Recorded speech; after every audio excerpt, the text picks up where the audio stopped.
All right. Hello, everyone. This is Adrian Tepes, and this is another video game review and a retro game. This is the Elder Scrolls 4 Oblivion today. So, going to talk about that a little bit. And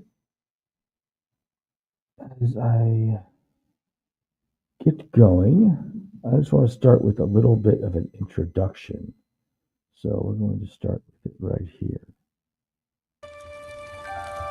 I was born 87 years ago. For 65 years, I've ruled as Tamriel's emperor. But for all these years, I've never been the ruler of my own dreams. I have seen the gates of Oblivion, beyond which no waking eye may see. Behold, in darkness, a doom sweeps the land.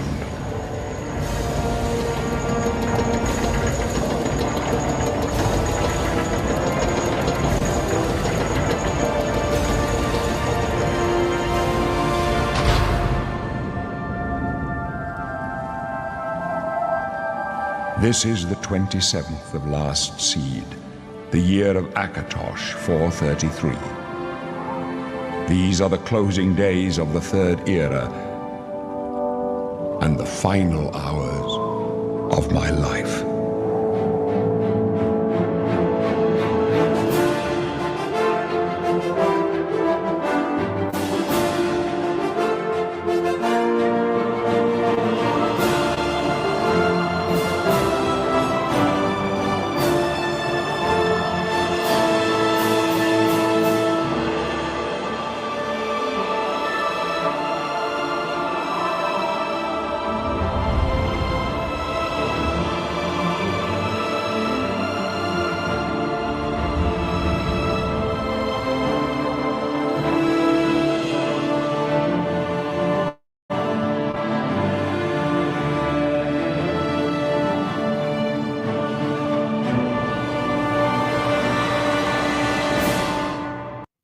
All right. So, to begin, going to start talking about a few basic things of Elder Scrolls 4 Oblivion. Previously, we were talking about Castlevania game mods last week, and it was a little fun. I want to say thank you to the audience for contributing and letting us know some ideas, because there's, or even number of mods. There's so many Castlevania-based game mods out there. It's crazy, to be honest. Next week is going to be a response to the Nintendo Switch 2.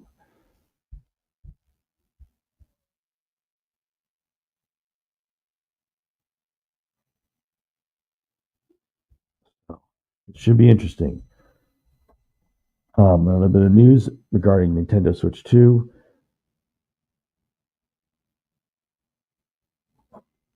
Is that we have GameCube games, possibly even Wii games coming to Nintendo Switch 2. But the big announcement, and the only official announcement, is that it was Nintendo Switch 2 has online downloads for Nintendo GameCube. So it's nice. I mean, it's nice having what we do at the Switch Store already, but it's nice that there are more added, thankfully.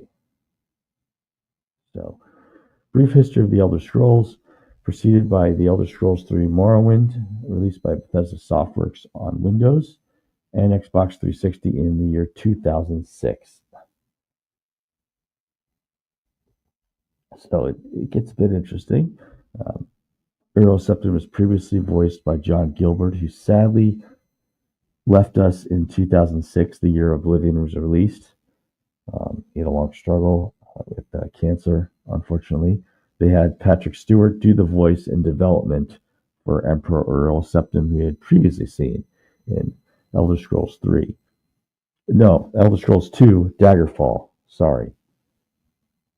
So it gets a little interesting. The story began in the Imperial Prison, a little different from your previous games, because in Morrowind, you're recently released from prison, so you don't really start with a prison there.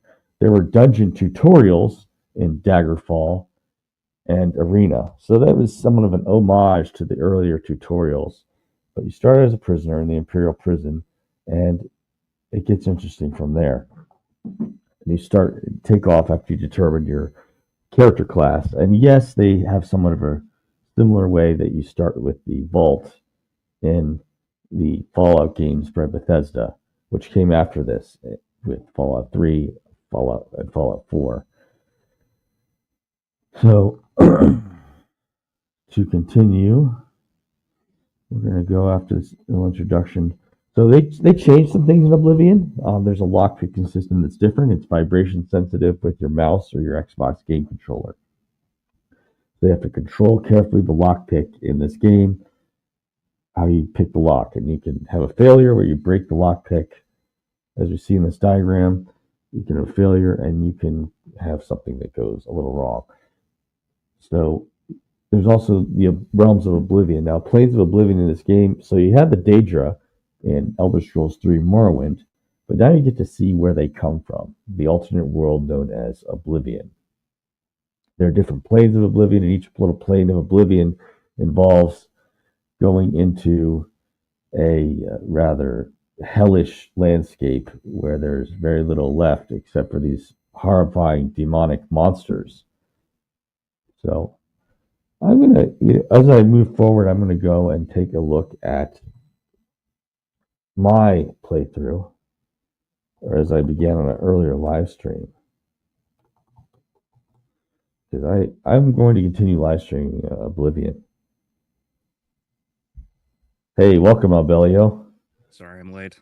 It happens. I almost got late today. Except I have very little excuse for being late because I was distracted playing Vampire Survivors today. But we're going into the new. You didn't miss much. I went through the intro and how they now had Patrick Stewart voicing and motion capturing for the Emperor in this game instead of the earlier actor John Gilbert, who sadly passed on the year Oblivion was released. Gotcha. And we're talking about the new skill thing. So I just covered how the lockpick system is the vibration sensitive lockpicking. So you had to carefully move the mouse, or if you're using an Xbox controller, you had to carefully move the joysticks to pick the lock. Gotcha.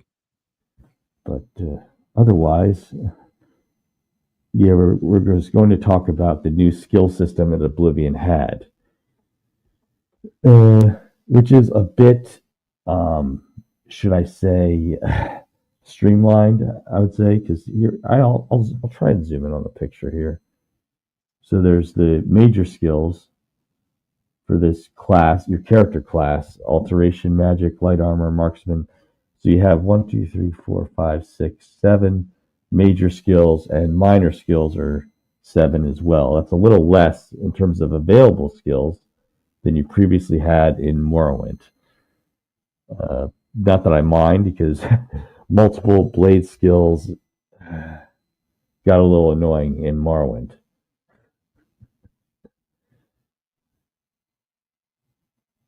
I always did like the minigame for trying to lockpick a lot more than I did the Skyrim one, because the Skyrim one is just, click, click, click until it just... Yeah. I mean, that's one of the things I did enjoy, because it was part of the Xbox and PlayStation craze, where they wanted to make everything be for consoles as well as PC. They made it this specifically for the Xbox or 360 or PS3, where you could, control the lockpicking procedure. So it was similar with Splinter Cell and a few others.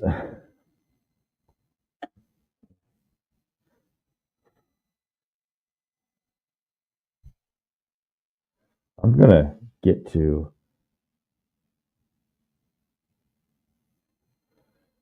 Oh, no.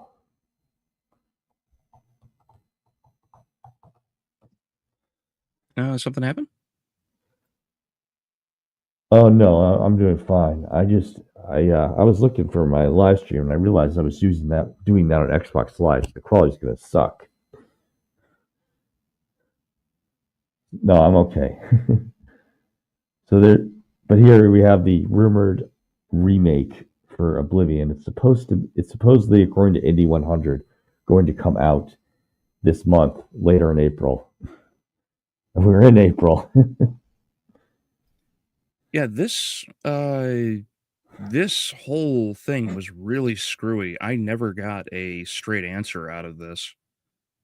No. And what's funny is this is Indie 100. It's one of the more read gaming magazines right now. So I don't know. They're one of several gaming magazines that are talking about the Switch 2, which obviously Nintendo has officially announced that now.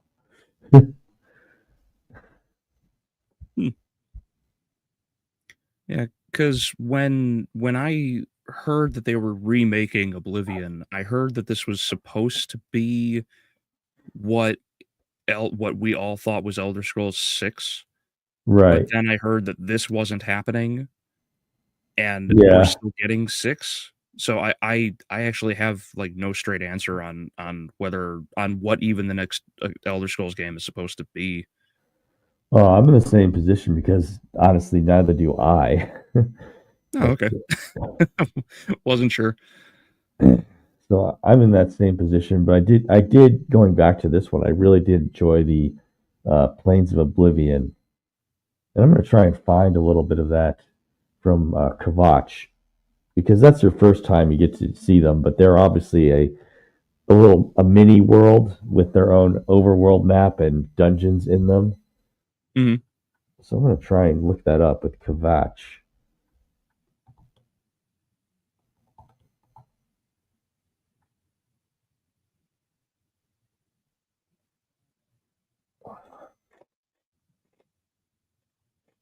All right, I think I've got it. But basically, Oblivion is like, it's a hellish place, hellish alternate place that the Daedra come from there. Mm-hmm. Which you saw the Daedra in Morrowind, but you wanted to know more.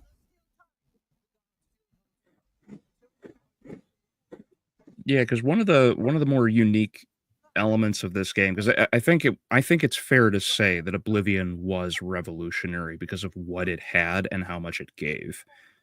Yeah, and definitely. On top of the entirety of Cyrodiil, you also had all the different planes of Oblivion, which were in a sense their own individual levels, which was awesome. Right, mini worlds essentially, because you have the dungeon areas, and you Mhm. have the, as it were, the obviously they have their own overworld with the lava lakes.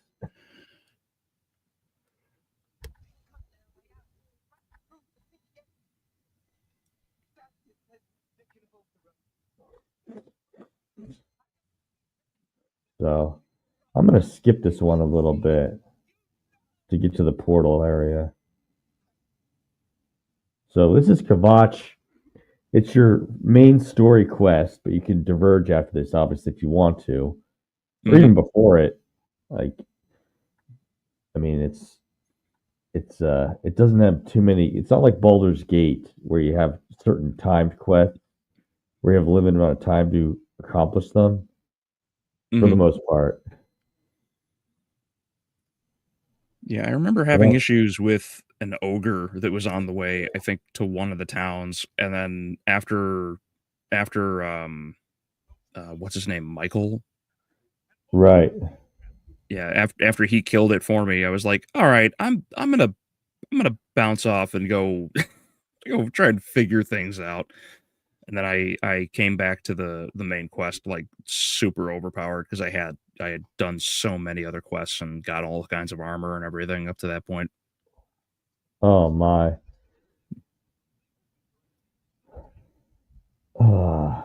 I there was the Clavicus vial where you have to be at least level 20, so I forgot about that one and I never went back to it. And that's what I'm going to mention later on when we talk about unfinished business. Mm-hmm.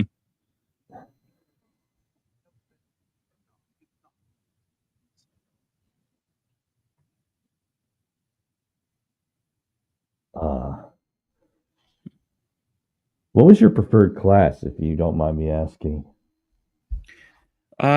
Traditionally, I always like for all of the Elder Scrolls games. Traditionally, I play like a heavy armored, like a heavy armored paladin. Basically, I've always tried to use like holy or light magic. I've always used heavier weapons, bows, etc., etc. Like Yeah. that's what I've always preferred to do. Although I have tampered with other things. Um, when I first played Oblivion, I actually screwed up something, and I never actually got an answer for this. Uh, it's weird because at level, oh goodness, level like 30 or 40s, I got into the 30s or 40s before my character was actually strong enough physically to fight a bear. Like I Yeah. know it sounds ridiculous, but No. I my jumped on a rooftop and just shot arrows into the bear until it died. I would run out of arrows until the bear died. Like I couldn't actually physically kill like anything in the game. My character was so weak. I don't understand how. And when I Oh, finally got around to playing this game, my buddy, he's that like ex best friend I've mentioned on my stream before. yeah, He sure. he knows Oblivion like the back of his hand. He played all the mods. He did all this for years, right? And when I sat down to play the game and I was losing my mind, like I can't even fight a bandit, and I'm in like I'm in like full steel armor, sword, Yeah. shield, bow, magic, all of this. A bandit, like a shirtless bandit with a knife, would clap my cheeks, and I was like, "What is happening?" He sat down to actually play the game, and I told him, "Dude, I'm saved right here. There's a mountain lion around there. You're gonna fight like Aragorn against the Balrog. Good luck." And he said, "Yeah, okay, sure." He died. I never understood it. I never figured it out. I It never. might have been. It sounds to me like a difficulty issue. Like if you play it on high difficulty, everyone tanks damage, and if you play it on lower, and obviously you take more damage. It's a Sure, two-way sure. street on the difficulty. The other one is that um, the skill system in this game is self-reinforcing. For instance, if I keep raising blade skills or even other skills that are governed by strength, my strength keeps going up. If I keep wielding or using skills that involve endurance, my endurance keeps going up, so I naturally just take less damage per hit because my endurance is also a natural armor in addition to being a how quickly do I tire when I run. Mm-hmm. So it's like it's kind of ridiculous. I kind of don't like that thing because the skill governs the attribute pretty much. So I could essentially just whack something with a sword, and obviously I need to repair my sword so it doesn't break, but I could keep using swords. And I played assassins the first time, Uh-huh. and I biased toward the assassin class because I can sneak attack, and that builds up my my blade skill, and my sneak skill, and the same one. So I literally spam dungeons, and I do sneak attacks in them. Yeah, like that headshot to the Dremora here. Yeah, I don't think this person's on high difficulty. Either that, or they spammed their marksman skill really high. Mm-hmm. Uh, Obviously, marksman governs your arrow skills, but you can also, similar to you could do this in Morrowind, but you can make poison with alchemy. So you just need an alchemy skill to make that kind of poison and the ingredients. But Oblivion is kind of the peak for me in terms of skills and in terms of the various things you could do, um, crafting items, and of course the dungeon part takes you through tutorials on just about everything. The Mm-hmm. dungeon tutorial. Hello, hello, Chaos, and hello, Black Queen. How are you doing? Hey guys. So yeah, we're talking about Elder Scrolls 4 Oblivion, and we're going over the Plane of Oblivion part. We're just going to talk about the normal overworld, and if you in the audience have some expertise, we'll talk about our unfinished quests eventually.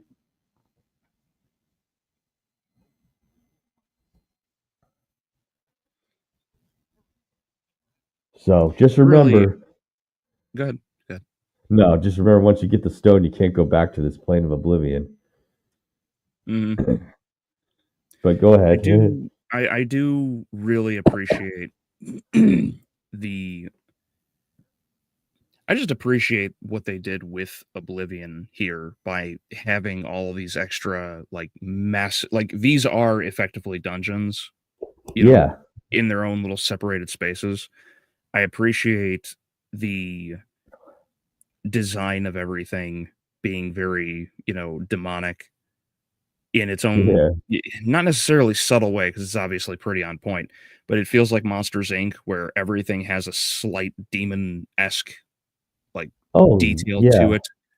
Sort of like Sully's chair. It has a hole for his tail, or the TV remote has all these sharp edges and whatnot.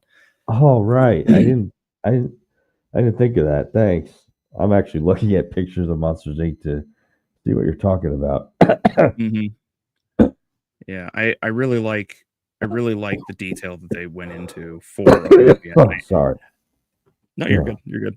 And I was excited to see that they in the Skyrim Anniversary Edition they have a thing where you have to go into I think you actually have to go into Oblivion in order to close another gate, because there's a whole side quest in, I think it's in the Rift, where you have to go out there to help, because they found some old alien ruins. Oh, and you have to go and help them. You have to go into the Plane of Oblivion to close another gate before an invasion restarts, basically. And at the end, you're actually rewarded with your own Daedric horse mount, I believe. Oh, wait. So the players in Ebony, that must be a console thing or something. Ebony bow at low level. Well, I figure. But yeah, normally if you're playing vanilla Oblivion, you only get these more advanced kinds of weapons as you get higher level and your skill advances. Mm-hmm. For instance, I don't remember the exact order. There's like Ebony is a higher level for a sword, axe, or a bow. Yeah, because Ebony, I think Ebony is like the equivalent of glass for heavy armor and light armor.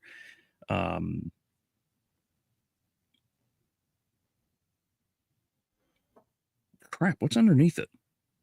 Orc?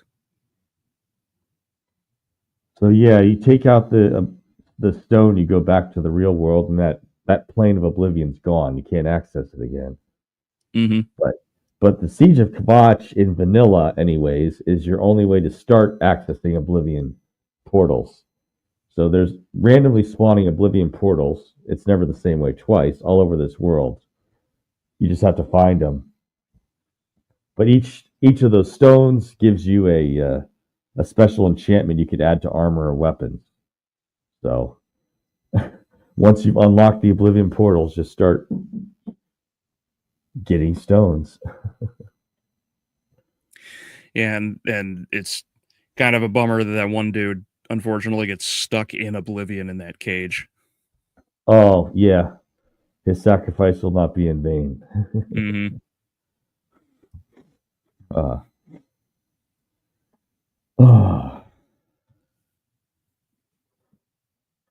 Loose ends. What parts of Oblivion have we not discovered? What quests have we not completed? Oh, dang, I misspelled that. What we have. What items have we not found? As I said, Oblivion really covered a lot with all of its DLCs. Like you had the Shimmermist, the Shimmermist Isles, Shivering Isles, Frostcrag Spire, Horse Armor, which would have been a paid DLC if you didn't wait for the Game of the Year edition.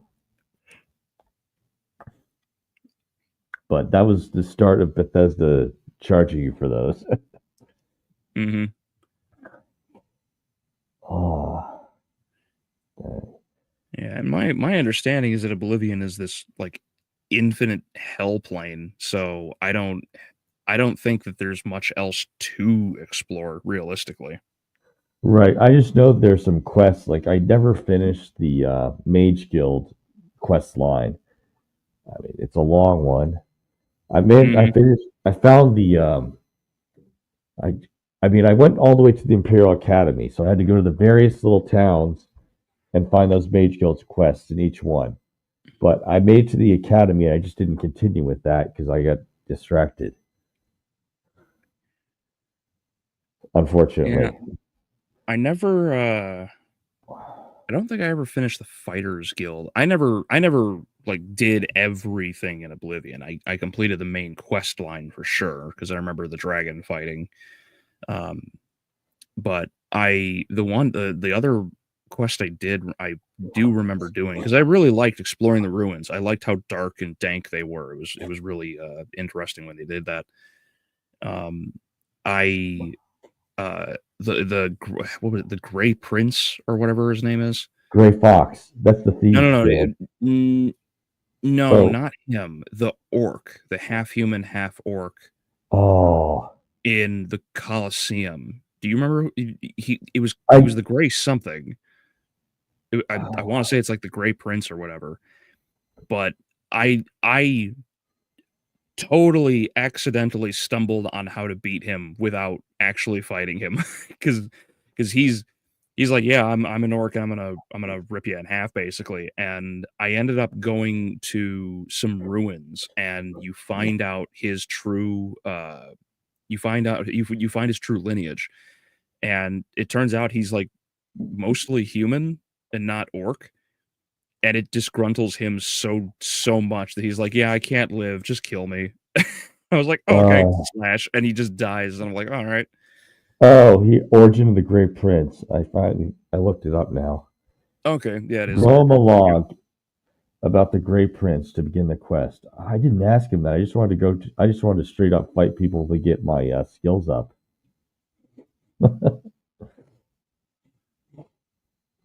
Hey, so, Brian, how you doing, buddy? So I didn't even know about that one. Thanks. And there is. Yeah, no, it was like some ancient alien ruin or something out west, I think, like southwest or south of Kavach. And yeah, it's just like, oh, look, I found the origin of him and his family, and it turns out that he's like half human or mostly human or something, and it just disgruntles him, and he's like, please just kill me. I was like, oh, all right. That saves me a whole lot of ass kicking. All right, so here it is. I'm going to take a look at this one because this Clavicus Vial is the one I never finished because I had to be a certain level to actually go get it, to actually start it.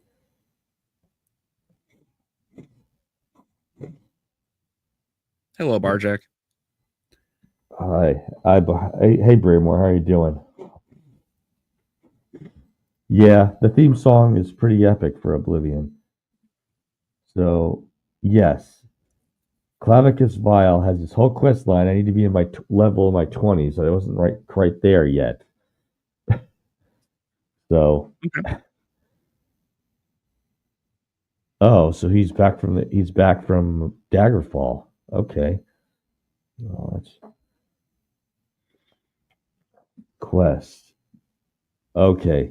So yeah, you have to you go to the shrine, as I'm going to show you right here. You have to go to this shrine, and you can't talk to Clavicus at the shrine unless you're a higher level. You have at least level 25. That explains it, all of it. Mm-hmm. Have you? So one of these days.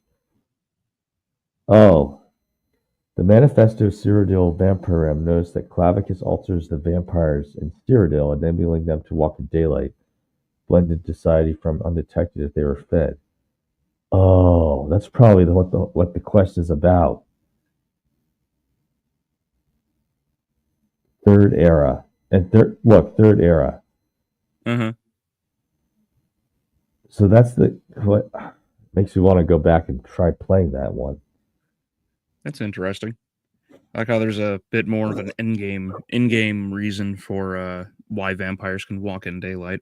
Right, because you can have the vampire status in Oblivion or Skyrim if you encounter them and take damage from them. So that's interesting. Is it?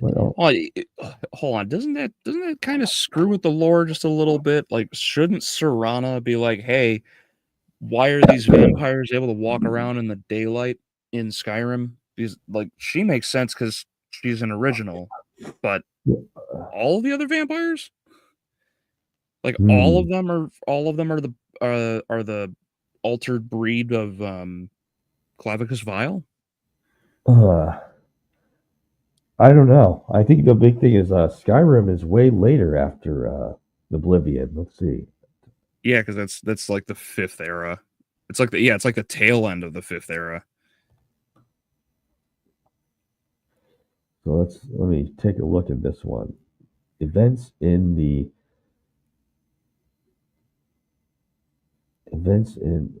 yeah, because I believe it's at least a century later. Let's see. Mm-hmm. Not much, just rewatching the Netflix DMC anime to check my bingo and boxes and counting the number of plot or writing inconsistencies and unnecessary swearing in the dialogue.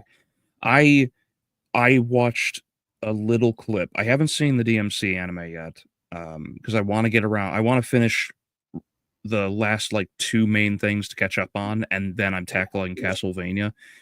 And I happened to catch that the whole demon realm and everything in DMC is now a bunch of peaceful people, and they're all peaceful demons, and it's the humans who invade the demon realm, and they do it because they want to harvest energy. And okay. I almost lost my mind. All right, so here we are. Mm-hmm. The closing years of the third era, year 433. So of the third era, okay. So come on.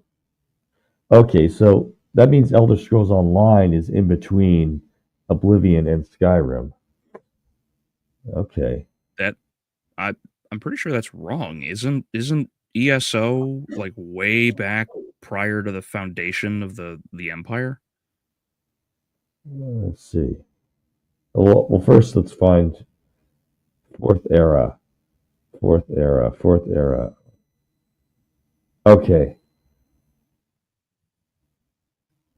All right. Fourth era, okay. 201. So almost 300 years after Oblivion is Skyrim. Fourth era, 201. Third era, 433. Actually, I'm going to 433, 201. Yeah, so Oblivion's the end of the third era, and 200 years, or there were 200 years into the yeah, Braymore, we'll get a remake before we get Elder Scrolls 6, possibly. Bro, we got dire wolves recloned after 10,000 years before we got an Elder Scrolls 6. Oh, metaphor, is that Devil May Cry? Yeah, that's probably what it is. I don't know anything about DMC, and looking at this, I wanted to rip my hair out. Like, all the demons are just refugees trying to live their lives, and it's the evil... Dude, it's just that it's Mickey 17 all over again. It's ham-fisted on the nose nonsense. Yeah, I liked that part of Doom Eternal, Dan. The mortally challenged. I love it. Yeah, great line. Yeah, it's an issue of all of the demons are just living their lives, like the orcs who did nothing wrong whatsoever in Rings of Power. You know, it's all the same crap.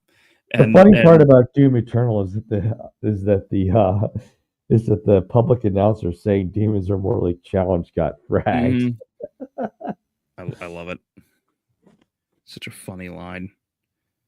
One of the reasons that game got in trouble with journalists and everything online, of course. What? They were joking about demons being mortally Well, yeah, challenged? because they were mocking them. It's like, oh, how dare you mock all of our leftist ideology? And it's like, well, like, I mean, they're it's demons, and of fun course of there the were people monsters that in the defended. game. Yeah, it's ridiculous because it came true. Like they're actually doing that in real life. Oh, that was a funny part.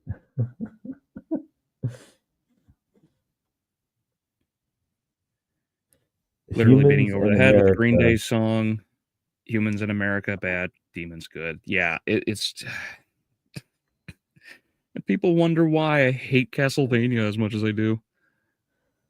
Well, at least Doom Eternal was poking fun of that kind of idea. I can't wait to get back to the modern Doom games. Oh, I haven't gotten too far, but it works. I am stunned by how much even just official content there is for classic Doom to still cut through with Sigil and Legacy of Rust and everything. It's just like, oh man, I have like another 100 missions to get through. Maybe I could encourage you to play Simon's Destiny or something at some point as a Doom mod. I gotta check to see if it's on Doom 1 and 2 or if I'm gonna have to re-download GZ Doom. Oh my. So I've got a question. Did you ever reach a master skill level at anything? At a skill in Oblivion?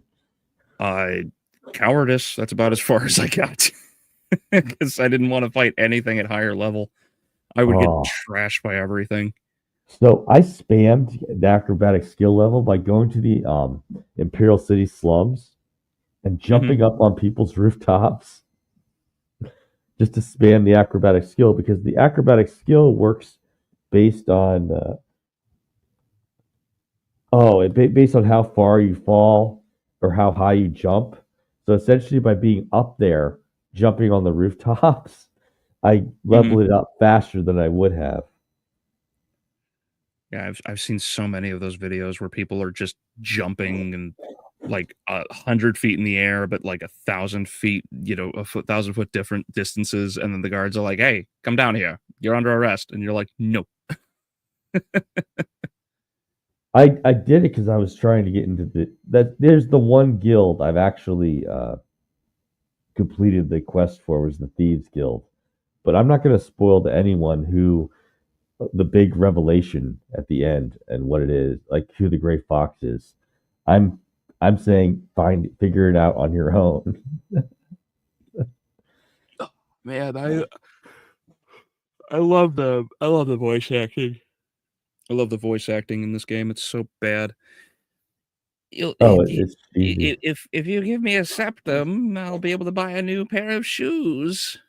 Oh, the Gray Fox? He's over there. He's a fairy tale. All right, so this is jumping. It's a modded Oblivion, but the person's gonna. So yeah, obviously there's a code involved, but they use their spells to raise their acrobatic skill so high they can just jump super far. I love how the devs were like, you know what? Somebody's probably going to be able to jump around up on these rooftops. Let's just make these solid. And then they did. Yeah. Well, I mean, in all fairness, oh my, 10,000 watermelons in the Imperial City? What? Why? All right, that's just so ridiculous. I want to watch that. How does your PC not well, I mean, you can play it with today's PCs too, with probably, but this would. Oh, I know. I think I know what he did. I think he did the he did the console command, of add item, but he did the multiplier, so it keeps dumping because he multiplied the maximum of 100 for the code by 100, and that'd be 10,000. Good Lord. So you repeated the console code 100 times.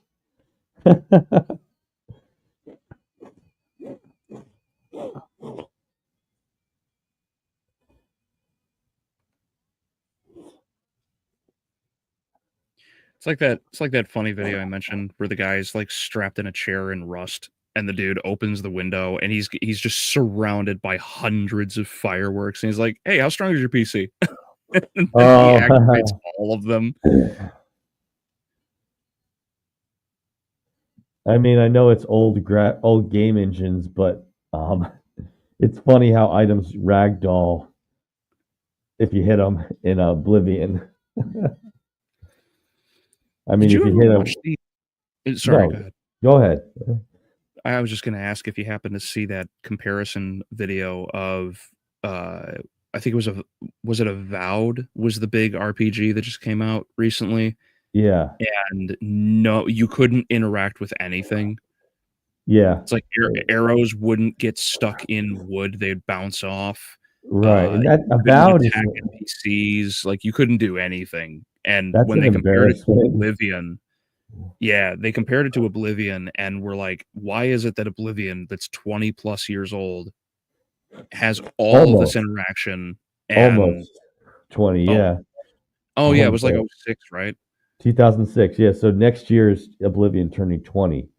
Yeah, yeah. So almost 20 years ago now, and this game is far more interactive than games here in 2025, and people are losing their minds.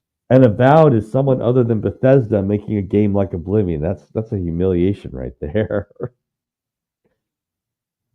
Like, yeah, it's crazy because you can walk up to NPCs, you can strike the NPC, they do nothing, and when you walk in front of guards while you're being attacked or like there's an assassination attempt on you, they'll just stand there and do nothing, and it's like, why? Yeah, I mean, Oblivion, it does get into ragdoll territory. Like, if I have like 100 sneak and I hit somebody, somehow I magically have enough to knock them a few feet forward because I snuck up behind them and hit them. But it's because their system of hitting people apparently has momentum or impact force based on the damage. So since you have a sneak attack, it multiplies your damage, obviously. But even then, I mean, Oblivion feels a little bit tame compared to, say, Half-Life in terms of how much you ragdoll objects in it. But since it's based on damage, if you, like, for some reason, console coded and multiplied your damage to be a ridiculous amount on a weapon, you would essentially ragdoll people because it's based on the damage you do, you inflict.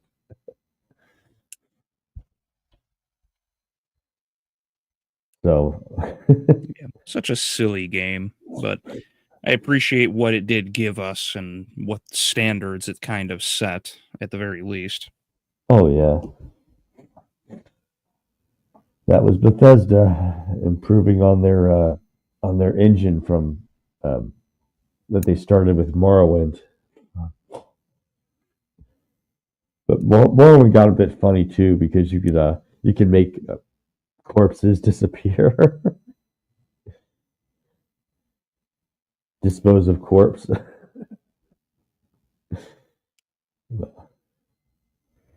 But that's the other thing. Then they made Oblivion or Skyrim, and that one was it's streamlined. That one's got a lot of problems.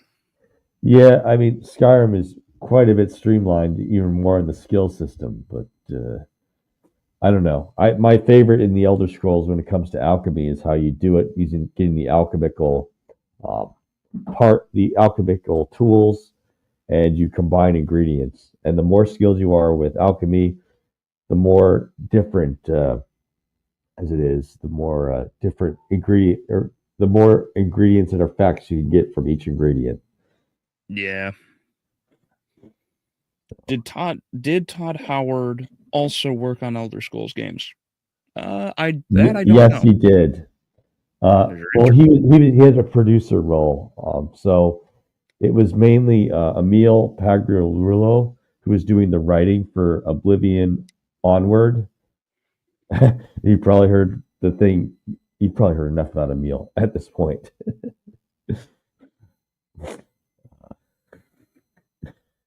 Emil, the guy who said, like, keep it simple, stupid, and don't use a design document. No, I don't know this.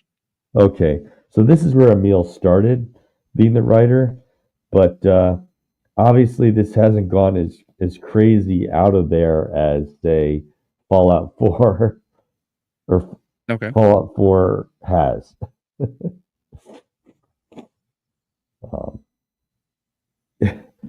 Fallout 4 gets really ridiculous in terms of how they have structured the plot, but Oblivion was among more civilized ages, I'll call it, when it came to open world RPGs. Okay.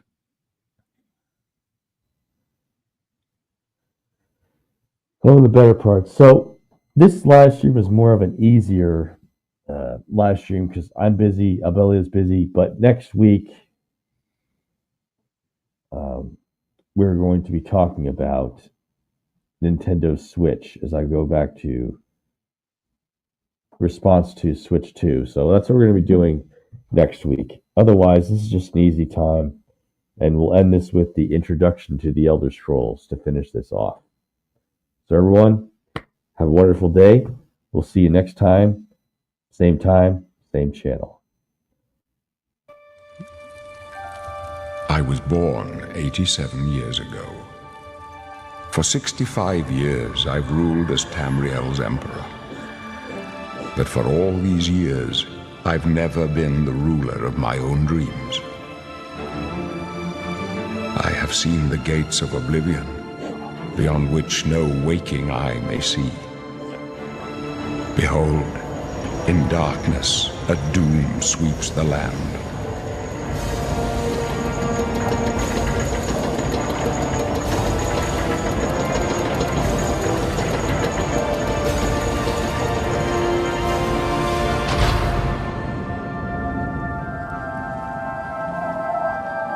This is the 27th of last seed, the year of Akatosh 433. These are the closing days of the third era and the final hours of my life.